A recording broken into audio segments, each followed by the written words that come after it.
Hey everybody, welcome to another episode of MastersClass. We're going to pick up with the Romanovs. So Ivan the Terrible's wife, Anastasia Romanova, her family line, the Romanovs, are going to come into power after a period of time in Russia known as the Time of Troubles, and they're going to restore order to Russia. This has actually come in the form of an individual known as Peter the Great. And Peter the Great is going to earn this nickname because his big thing is to greatly reform Russian society. And he also continues a trend to increase the power of the Tsar of Russia. But his coming into power is not without its issues. Initially, he's going to share the throne with his half-brother named Ivan. But eventually in 1696, he'll become sole ruler of Russia. So what does that look like? Well, it kind of looks like this. You see, initially, his mother, Natasha, much like Ivan the Terrible, old Ivan, okay, his dad, Alexis, is going to die. So Ivan the Terrible's father dies when he's quite young, and same thing happens with Peter the Great's father. Peter the Great's father, Alexis, he stays out too long in the cold, gets a chill, in like 10 days he can't quite recover and he dies. Well, this is an opportunity because Alexis had two wives, Natasha being one, and then his other wife had another son, Ivan, young Ivan here.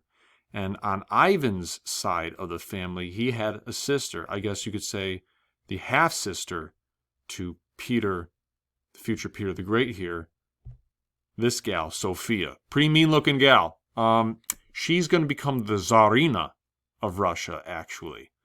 So what winds up happening is she spreads a rumor that Natasha and her family are trying to kill all the members of Ivan and Sophia's side of the family, and preventing young Ivan, who is technically the elder brother of Peter, the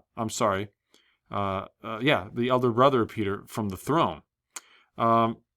This is no good. So what happens is the Streltsy, the sort of superior elite army of Russia, they're going to storm the palace, and they are going to start killing the boyars, the nobles on the side of Natasha and Peter's side of the family as they're tied to the throne, because they think they're trying to play it cool. They think that a coup is being planned, and they're under the impression that Ivan has been executed. So when they learn that this is not true, Natasha produces both of the former Tsar Alexis's sons, Peter and Ivan here. They're going to sort of cool things down a little bit, but the damage is greatly done. They think that Peter's trying to seize the throne, despite Ivan having a more legitimate claim from the first wife's family. And as a result, to cool things down, they're going to be named as co-czars. They're going to both rule together.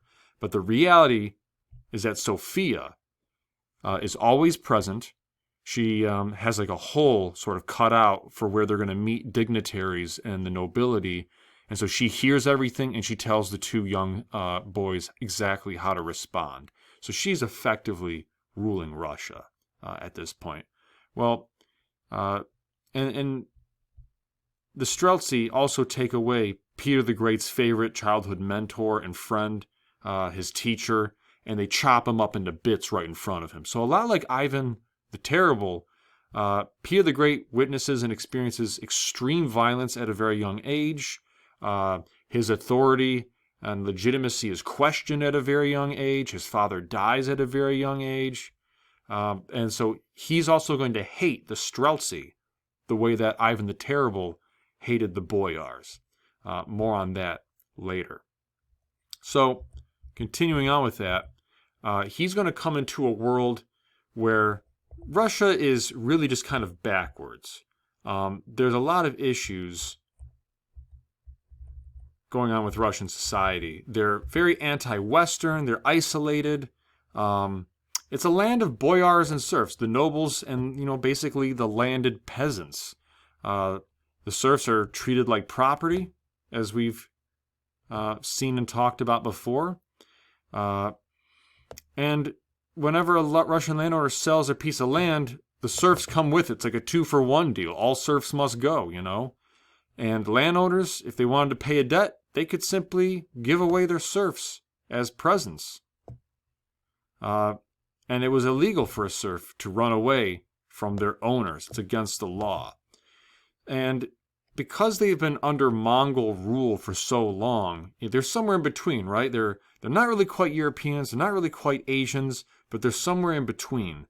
So they had inspiration initially from Constantinople, and then because they're cut off from Mongol rule, they miss out on the explosion of art and literature and sciences that are going on in Western Europe and critical thinking. And they miss out on the great age of exploration where Western European nations are increasingly becoming more tied to lands in the Pacific as well as across the Atlantic. So Russia is very isolated as a result. They only have one seaport, which is Archangel in the north of Russia, and they don't get a lot of activity due to just conditions of the weather, ice piling up, making it perilous to set sail. So basically, the only travelers that usually reach Moscow are going to be the Dutch, who are supreme navigators, the Germans, and that's really about it. They don't get a lot of influence coming in from the Western European side of things. And because they're Eastern Christian Orthodox, their branch of Christianity, the Eastern Christian Orthodox Church, is very intolerant of the Catholics and the Protestants of Western Europe. They actually kind of consider them to be heretics, betrayers, if you will, of the Christian faith. So they're isolated and they don't really trust them very much. That's going to change. See, Peter at a very young age is obsessed with the idea of Western European culture. This might actually be due to practicality as well as just a natural fascination of things. You see, in the 1680s, when he's in Russia, people who are German are put into what's known as the German quarter of Moscow. And so it's here that he is going to visit them. He's going to marvel at their modern tools and their machines, the printing press. Of course, Ivan IV brought the printing press in. But he's more exposed to the culture and the ideas and the machinations of Western Europe than pretty much most other Russians are because of his ability to travel as a co-czar, as an elite of society. His wealth and his title allow him to travel in a way that most Russians are unable to. And he sticks out like a sore thumb. He's actually 6'7", and we're going to come back to this idea of him sticking out like a sore thumb. But he develops this passion for Western European culture, items, ideas, but the big thing he really has a passion for are ships and the sea. He believes that the future of Russia is dependent upon them getting access to warm water ports. Remember, they only got the one right now, Archangel. He's going to open things up as he really starts to secure major power. So how does he go about stealing power away from Sophia and paying her back for sort of spreading the rumor that, his side of the family on his mom's side is responsible for this coup, this fake plot to take the throne, where they fake murdered his brother Ivan? Well, he does it like this. As a child, he lives outside of the palace with his mother for the most part, and he's actually going to invite the sons of the nobility and the peasantry to be part of his toy army, they call it. So the children are actually going to form up in military formations. He's going to dress them in Western European military garb. They're going to practice, they're going to drill, they're going to have guns, they're going to have cannons. And all the cannons, they only shoot leather cannonballs. If they hit you, that could potentially kill you. And worth noting, several of the kids wind up being killed during these practices and these drills. And he keeps it as realistic as he can. He actually takes on a position way lower than he should. He takes on the position of drummer boy. He'll do like night watches. And he believes in a meritocracy. Son or peasant, if you're the son of a peasant or the son of a noble, it doesn't really matter to him. The reality is this. Who's the best man for the job? So he is going to put people in positions of authority. And one day, this toy army of his is going to become the real thing. They're going to replace the Streltsy, but we're going to get there momentarily. So what winds up happening as he becomes a man, as he grows up, at the age of 24, his brother Ivan, who has been sickly and feeble all his life, will wind up dying. And now he's going to become the sole ruler, the Tsar of Russia.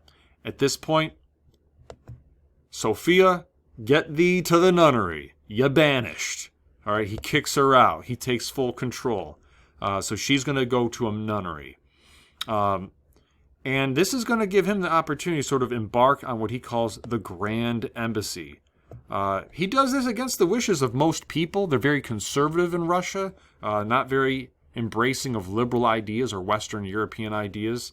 But he believes that in order for Russia to compete on the global scene, they have to start to learn from their Western European counterparts. So he goes on a very long visit to Western Europe, and he's going to learn about European customs and manufacturing techniques. And one of the biggest things that he is going to wind up engaging in is in the shipyard.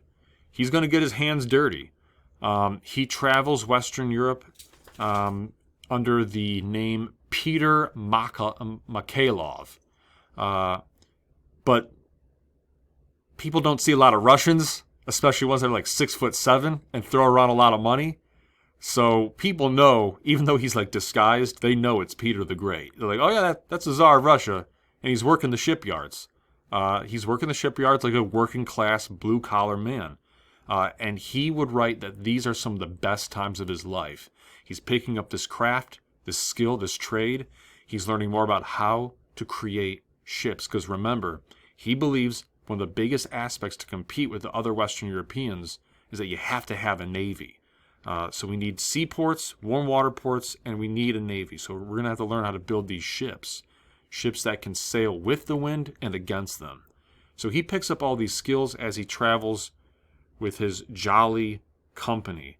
You might be wondering what's going on here. The Jolly Company, they learned with him. They kept him company. These are his homies. These were the children who were promoted from the early days of his toy army. And they're going to come with him as kind of like his go-to guys, as well as his drinking buddies. And they are going to drink their way across Europe. They party and they learn various sciences, but the biggest of which is the shipbuilding craft. It's during this time that word breaks out that the Streltsy, remember these guys, Streltsy, who he definitely doesn't like, are trying to put Sophia back on the throne as Tsarina while he's away. So he's going to come back to Europe in a fury. And so the boys who were part of his toy soldier army are now going to be part of the new elite guard of the Tsar. And it's going to be these guys that are going to wind up protecting and overseeing the protection of the Tsar up until 1917. And you can see they're dressed in Western European garb. They're changed. They're very close to Peter. In this painting, you can see the depiction of them rounding up the old peasantry, the old boyars, but more importantly, the Streltsy. And they're being stripped of their ranks. You can see here the coats being taken off. You see this one Streltsy member sort of clutching this candle, almost as if the painter is trying to depict that if you keep clinging to the old ways, you're going to get burned. And that's kind of the message that Peter is trying to sell here.